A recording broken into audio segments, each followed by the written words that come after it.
Ser um bom patriota e ao mesmo tempo um militante do MPLA, é preciso compreender que não é a maioria dos militantes do MPLA que governa o país.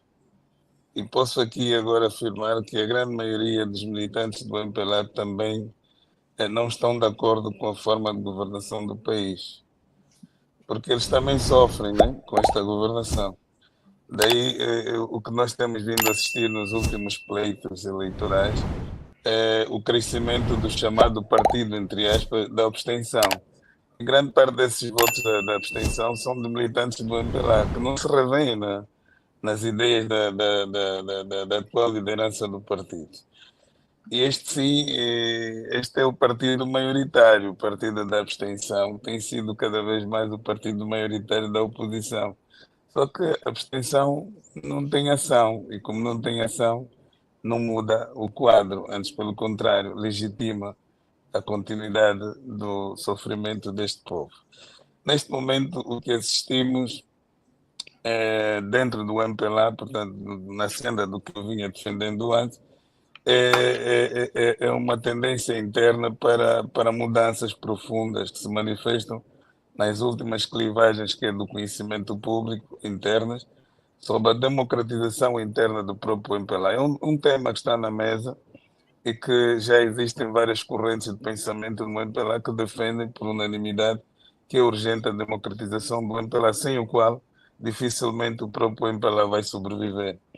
E também já se discute o problema da mudança da liderança do MPLA, quando nós ouvimos falar da defesa de candidaturas múltiplas e saírem daquele quadro em que o líder do MPLA é que escolhe quem é que ele vai substituir. E eu penso que o MPLA ganharia muito mais com essas alterações internas no âmbito da sua democratização, de continuar com o modelo até agora vigente, se quiser sobreviver politicamente neste país. É, não é também, entendo que não é destruindo o MPLA que vamos resolver o atual problema do país, porque não é excluindo uns que nós vamos construir uma verdadeira nação angolana. E é isto que nós criticamos. Nós estamos sempre a criticar de que em Angola, infelizmente, a governação tem sido na base da exclusão de outros angolanos. E muita gente diz que para se chegar a determinado cargo tem que ter militância ativa. Eu, pessoalmente, que me assumo como militante do MPLA, já fui alvo disso. Muitas das vezes ouvi dizer que sem me consultar, isto ainda no passado, o recente que ainda é presente, que me queriam colocar não sei aonde, mas sem ninguém me consultar, mas diziam, você tem um problema, não tem ficha no comitê de especialidade. Eu disse ainda bem que eu não vou lá assinar ficha nenhuma, até porque eu sou contra essa forma de organização, porque está a excluir angolanos que, não sendo do MPLA, mesmo com qualidade e mérito, não podem atingir determinados patamares. Isso é mau e o país não vai crescer com este tipo de mentalidade.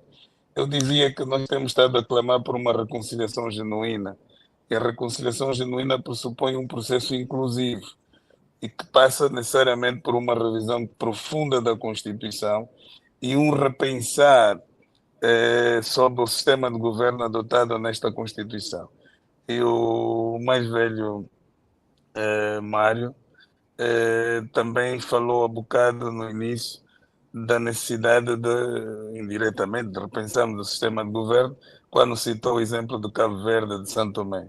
Eu também sou apologista e assumo isto publicamente, já o fiz várias vezes, de que deveríamos ser mais ousados e tentarmos um modelo de governo semipresidencial, que é o modelo em que o Presidente da República é eleito de forma direta e individual e que não é árbitro e jogador ao mesmo tempo, mas sim e tão somente o mediador entre os três outros poderes soberanos, o legislativo, o judicial e o executivo, e também o último guardião da Constituição.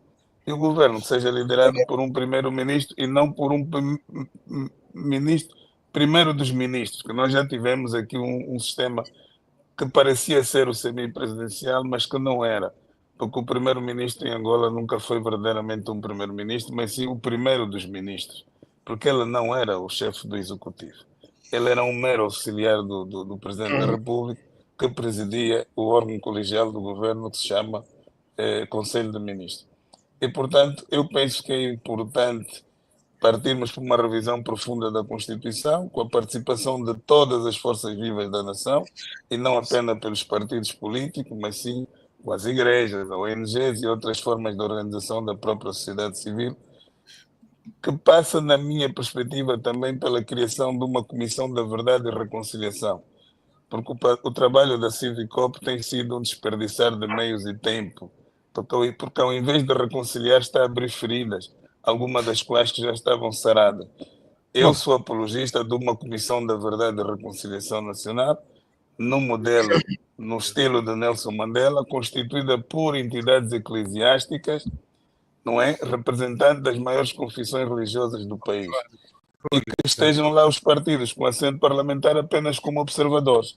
E nunca, eu também não disse que o MPLA era a solução e que tínhamos que mantê-lo, sustentá-lo, porque senão Angola iria desaparecer.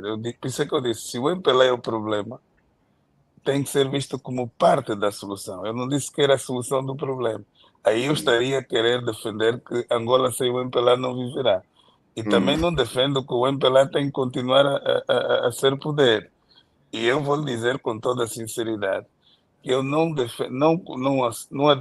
acredito em democracia sem alternância política. Por qualquer regime democrático que não se verifica alternância política tende para o retrocesso do monopartidarismo, porque vai semeando a ideia cada vez mais de que só aquelas pessoas é que estão iluminadas para dirigir o país. Infelizmente, este é o problema que nós temos em Angola. E o discurso político de quem lidera o país hoje tem sido nesse sentido. Ao invés de promover a reconciliação e a unidade, vai promovendo a desunião. Quando se diz que só nós, os do MPLA, é que somos capazes de governar o país, isso não é verdade. Isto até é perigoso. O importante é dizer que Angola é dos angolanos, todos nós temos que nos empenhar para melhor governarmos o país e promovermos a felicidade de todos, independentemente da posição política de cada um. Hoje somos nós, mas se o povo entender que não estamos a fazer o suficiente para a sua felicidade, nas urnas podem decidir por alternância de uma outra força política para governar. E eu até entendo que o MPLA neste momento não são ganharia muito mais agora. se aceitasse a alternância política, porque com uma outra força política no poder, o povo teria um elemento de comparação para concluir se valeu a pena tirar o MPLA do poder ou se devemos voltar a pôr o MPLA no poder. E há Yeah. partidos, como tivemos o exemplo de Cabo Verde, que citou ali o mais velho, de Cabo Verde e de São Tomé, em que os partidos libertadores saíram do poder e já voltaram ao poder. Aliás, em países onde a democracia funciona com normalidade, as instituições funcionam, democráticas funcionam com normalidade, nem se ouve falar do nome da Comissão Eleitoral.